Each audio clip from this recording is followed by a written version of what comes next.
हम हमेशा खाने से पहले अल्लाह ताला से प्रे करते हैं। यस, रिचुअल नहीं स्पिरिचुअल। हम ही पहले भगवान को भोग ऑफर करते हैं और उसके बाद प्रे करके खाते हैं। लेकिन तुम्हारा भगवान यहाँ आके कैसे खा सकता है?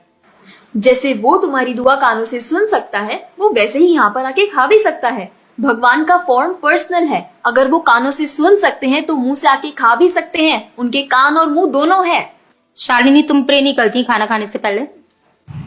नहीं, लेकिन मेरे चाचा ने एक बार कहा था कि हमको वो गॉड ऑफ फूड को और फार्मर्स को थैंक यू बोलना चाहिए। You mean Annapurna Devi? What? God of food. Yes, हमें उन्हें थैंक करना चाहिए और साथ में फार्मर्स को भी। But I believe in watering the roots. देखो, हम हमेशा क्रिएशन को तो अप्रिशिएट करते ही हैं, लेकिन हम क्रिएटर को ना अप्रिशिएट करना भूल जाते हैं। अभी सोचो, पानी ना हो, हवा ना हो, उपजाऊ मिट्टी या धरती माँ ना हो, तो फार्मर क्या कर लेगा? So I believe that we should be thanking the creator, the lord who is providing us with all the basic necessities. Point.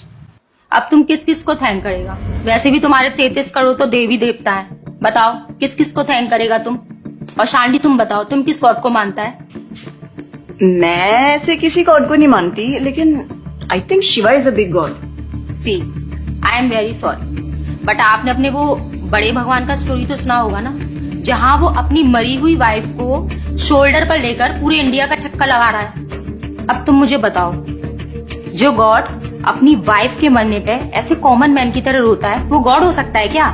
अच्छा, maybe I don't know much about this story, but he is very famous and north में तो राम जी भी बहुत famous है ना। उनका story तो तुमको पता होगा ना, सबको पता है। उनकी वाइफ को रावण ले गया था। हाँ पता है।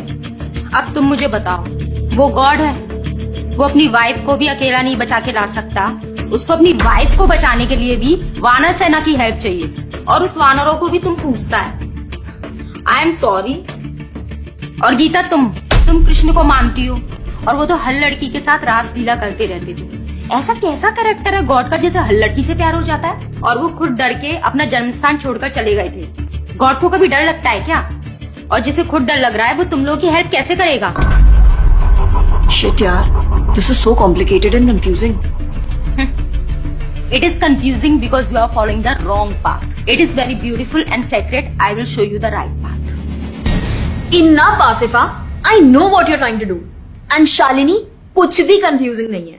You know what the problem is कि तुझे पता ही नहीं है, क्योंकि तूने आज तक शास्त्र ही नहीं पढ़े हैं। तो पता कैसे चलेगा कि क्या सही है और क्या गलत? जन्म कर्म चा मे दिव्यम एवं योवेति तत्वतः त्यक्त्वा देहम पुनर्जन्म नैति मामेति सो अर्जुना। भगवान की लीलाओं को समझना इतना आसान नहीं है। उसके लिए शास्त्रों का अध्ययन करना पड़ता है, और वो भी एक प्रामाणिक गुरु के अंडर रह के उनकी शरण लेके। अब अगर तुमने शास्त्र पढ़े होते तो तुमको ये पता होता कि शिव जी ने जो इमोशंस उसमें दिखाए थे वो शोक नहीं, विरह था। विरह विरह दोनों सेम नहीं होते क्या? Let's start from the basics. शोक इज मेटीरियल एंड विरह इज स्पिरिचुअल। शोक ना दुख की अनुभूति कराता है, वेरास जो विरह है उसमें जो सेपरेशन की फीलिंग होती है ना, वो सुख का अनुभव कराती है। भगवान भगवत गीता में ना शोक करने वाले व्यक्ति को मूर्ख बताते हैं। गतासुम अगतासुमश्च नानुशोचन्ति पंडिता। A wise man never laments for the living nor for the dead. Bhagavad Gita chapter 2 text 11। अपनों की मौत पे आंसू बहाना शोक है, लेकिन वहीं रामायण देखते देखते जो आंसू निकले ना, वो विरह है, विरह।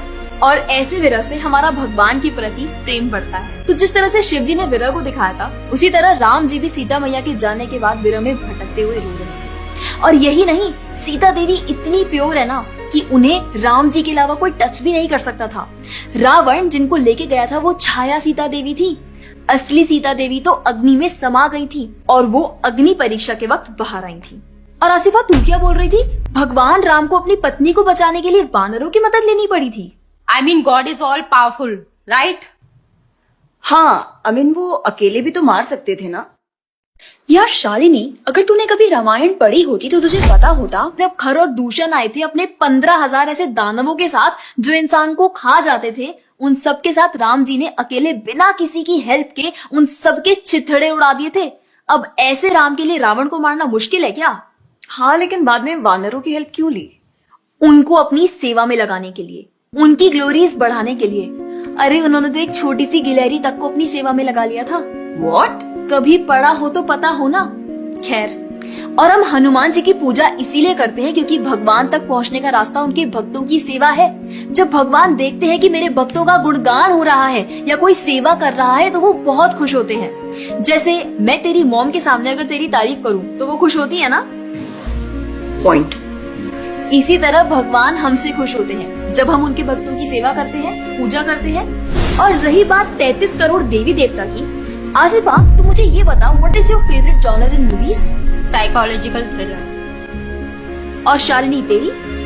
Romantic and comedy.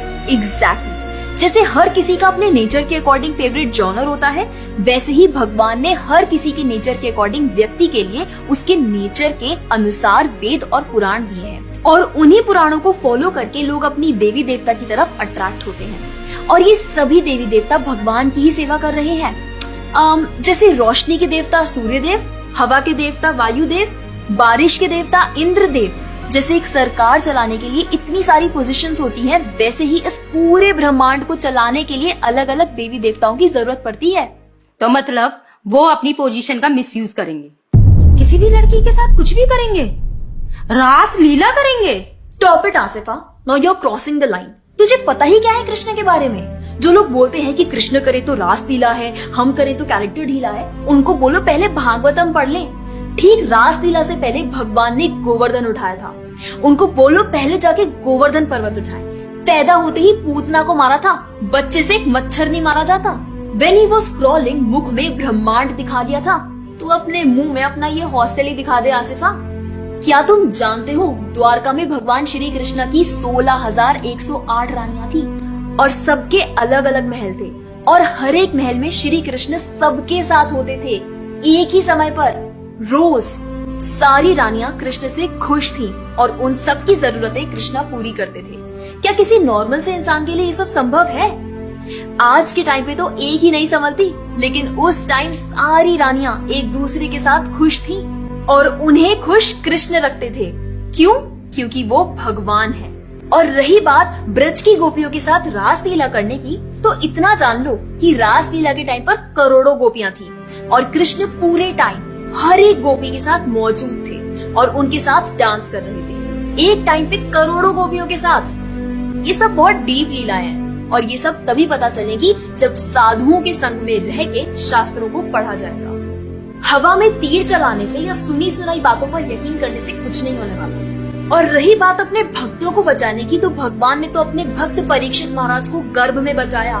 5 साल के प्रहलाद महाराज के लिए नरसिंह अवतार लेकर आए और उनको बचाया। यहाँ तक कि वो अपने गुरुदेव सांदीपनी मुनि के बेटे को मरने के बाद वापस लाए और उनको जिंदा किया। आई एम रियली इम्प्रेस्ड यार। हिंदू होते हुए भी मुझे ये फैक्ट्स पता ही नहीं थे। मेरे पेरेंट्स ने मुझे कभी इन सब चीजों के बारे में बताया ही नहीं। हाँ, पेरेंट्स की तो गलती है, लेकिन हम भी तो वही कर रहे हैं जो उन्होंने किया। We're not learning about our culture, not reading Ramayan, Mahabharat और भगवत गीता। आजकल तो ये सब कुछ रीड करना बहुत इजी भी है and everything is available on our phones. And the problem is that we don't want to learn. और इसीलिए हमें कोई कुछ भी बोलता है और हम उसे मान लेते हैं और अपने बिलीफ को चेंज करने के लिए रेडी हो जाते हैं। एक्चुअली में पता है, किसी का हार्ट ट्रांसफॉर्म करना है तो प्यार से करो, ज्ञान से करो, पैसे और तलवार से नहीं। और अब बारी आपकी है। अगर आप भी चाहते हैं कि कोई एड़ा गेड़ा नत्थु गेड़ा अगर आपको कुछ भी ना बोल जाए, आपका बेवकूफ ना बनाए, तो जाइए और अपने कल्चर के बारे में जानिए, ग्रंथ पढ़िए और अपने बच्चों को भी पढ़ाइए। और अगर आप खुद एक बच्चे हैं तो अपना समय यहाँ बर्बाद मत करें। ये वीडियो खत्म हो गया है, जाइए भगवत गीता पढ़िए, थोड़ा पढ़ाई वढ़ाई करिए, भक्त बनिए और फोन